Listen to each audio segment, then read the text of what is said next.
So you regret everything. You regret not sleeping earlier. You regret spending money on dumb stuff. You regret saying something awkward. And when it's 3 a.m., your brain decides to replay that embarrassing moment from a few years ago just to make you feel like trash. But here's the thing. Your problem isn't that you make mistakes. Your problem is how you react to them. You let them weigh you down instead of learning how to use them. So if you're tired of letting your past control you, I'm going to walk you through 6 simple steps to help you turn that regret into real momentum. Step 1. Understand why regret even exists. The truth is, your brain is trying to screw you over, but it's not intentional. It's just doing what it's wired to do. Your brain is programmed to focus on the negative. It's always hunting for problems, flaws, or potential threats. Why? Because that's how we survived for thousands of years. But in modern life, it just makes you obsess over minor mistakes.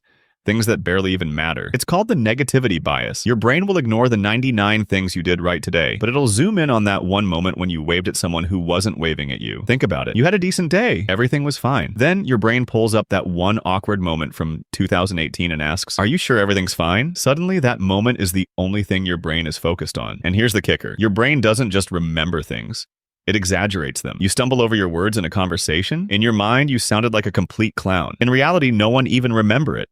No one's even thinking about it. They're too busy worrying about their own embarrassing moments. That moment you keep replaying in your mind, it probably wasn't that bad. It only seems that way because your brain loves to exaggerate everything. Now that you're aware of your brain's habit of exaggeration, let's look at another thing that can mess with your thoughts. Step 2. Realize perfection is a trap. You think if you just tried harder, things would have turned out perfectly. You keep thinking, if only I had done this instead of that, everything would have been perfect. That's called counterfactual thinking, imagining alternate versions of reality where everything went exactly right. Regret makes you feel like you could have avoided mistakes if you did something different, but that's not how it works. At that moment, you had to make decisions based on how you felt and what you knew at that time. It wasn't about being perfect. It was about doing the best you could with the cards you were dealt. Now that you know perfection is a myth, let's talk about what to do with all this regret you've collected from your entire life. Step 3, turn regret into data. Here's the mindset shift that'll make you unstoppable. Regret is a tool, it's information.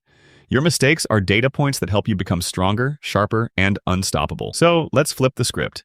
Instead of beating yourself up for past mistakes, start seeing them as lessons. Let's say you snapped at a friend when you were frustrated. Instead of letting that moment define you, use it to make a better decision next time. Your next response will be different and better. Regret is useful when you learn from it. If you're not learning from your mistakes, you're stuck in a loop. But when you do learn, you unlock new levels of wisdom. So now that you know regret is useful for growth, let's move on to letting go of those cringe-worthy moments that keep holding you back.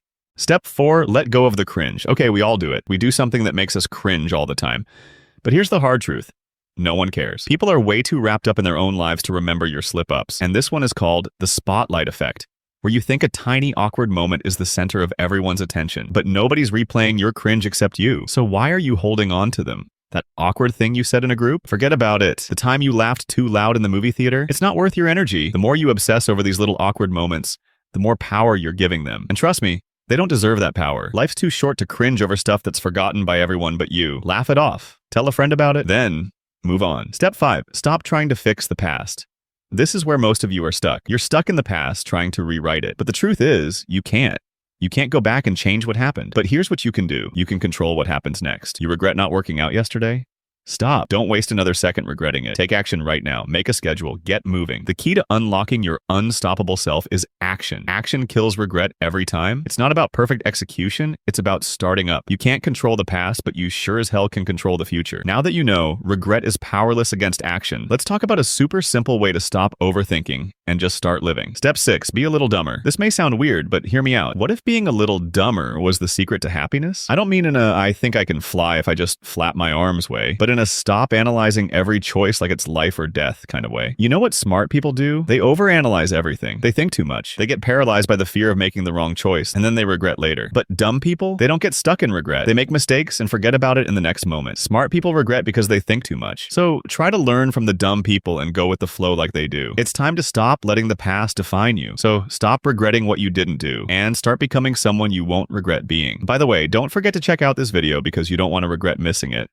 And feel free to share your own stories in the comments. Until next time.